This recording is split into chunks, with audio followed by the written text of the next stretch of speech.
দেখছো, এখন পর্যন্ত সে ঘুমাইতেছে আর এগুলো কেউ না। এটা কি?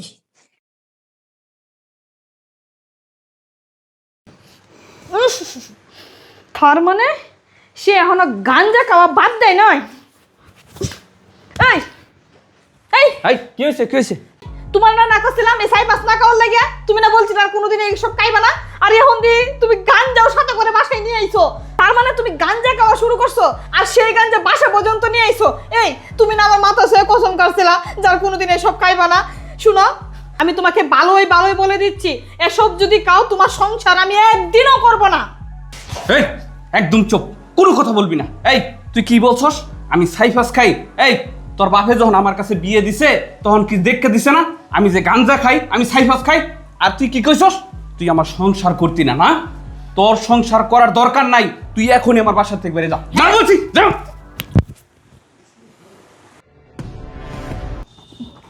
মা ছুটি, জি বাবা।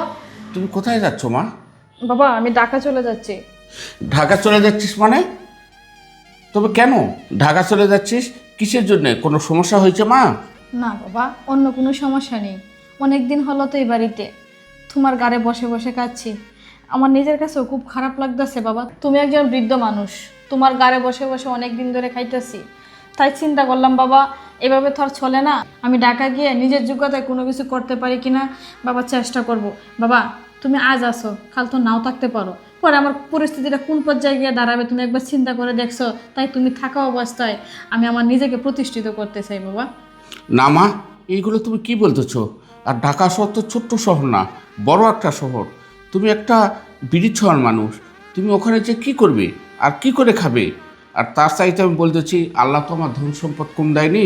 আমার তো কোনো বাচ্চা কাচ্চা নাই, একটি মাত্র মেয়ে।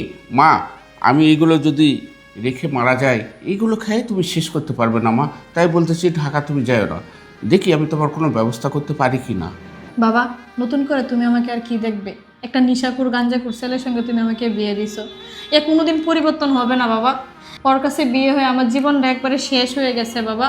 এমন কোনো দিন বাকি নাই যে আমাকে সে অত্যাচার করে না, আমাকে সে মারধর করে না।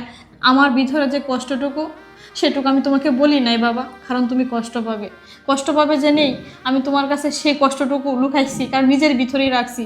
কারণ এই কষ্টগুলো বললে জানি তুমি অনেক কষ্ট পাবে, সেই কষ্টটা তুমি সহ্য করতে পারবে না। আর তোমাকে আমি হারাতে চাই না বাবা, সেই জন্য আমি নিজের কাছে এগুলো আমি লুকিয়ে রাখছি। যাই হোক বাবা, এই বিষয় নিয়ে আমি আর কোনো কথা বলতে চাই না। আমি আমার নিজের পায়ে যোগ্যতা দাঁড়াইতে চাই। আমি ঢাকা যেতে দেবো বাবা আমাকে। সুইটি শোনো, আমি তোমাকে ঢাকা যাইতে দিব না।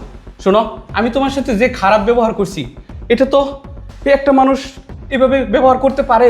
তোমাকে আমি অত্যাচার করছি, তোমাকে আমি মারছি বাবা, আমার অনেক ভুল হয়েছে। আমি ওর সাথে অনেক ধরনের খারাপ ব্যবহার করছি বাবা। আমার নিজের ভুলটা আমি নিজেই বুঝতে পারছি। বন্ধু বান্ধবের মেলা কইরা আমি ওর সাথে সব সময় প্রতিনিয়ত খারাপ ব্যবহার করতাম।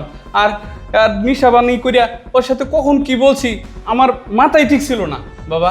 আমি আপনাকে কথা দিতেছি সুইটি, আমি তোমাকেও কথা দিচ্ছি, তোমার কাছেও ক্ষমা চাচ্ছি।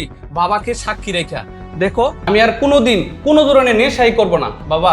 আপনাকেও আমি কথা দিচ্ছি, আমি আর কোনোদিন এই খারাপ পথে আটবো না। দেখো মা ছুটি, ওর নিজের ভুল ও নিজে বুঝতে পারছে। মা তুই ছোট্ট, এর রাগারাগি করে সংসারটা বিশৃঙ্খলা করিস না মা।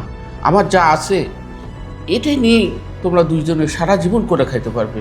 মা আমি তোমাকে অনুরোধ করতেছি, তুমি আমার একটি মাত্র মেয়ে, তুমি জামাইকে নিয়ে সংসার করে খাও। জামাই তার ভুল বুঝতে পারছে, আল্লাহ তাকে মাফ করুক, আমি দোয়া করি মা। জামাই তুমিও মানুষের মতো মানুষ হয়ে যাও বাবা। বাবা আমি শেষবারের মতন অপেক্ষা শুধু দিচ্ছি, শুধু তোমার জন্য। যদি এরকম আরো করে তাহলে কিন্তু বাবা আমি একবারের জন্য চলে আসবো। আচ্ছা ঠিক আছে মা, সেই বিষয়টা আমি দেখবো। যাও জামাই, ছুটিকে নিয়ে রুমে যাও। আচ্ছা যাও ঠিক মা আছে। যাও। চলো চলো যাও। সুইটি চলো।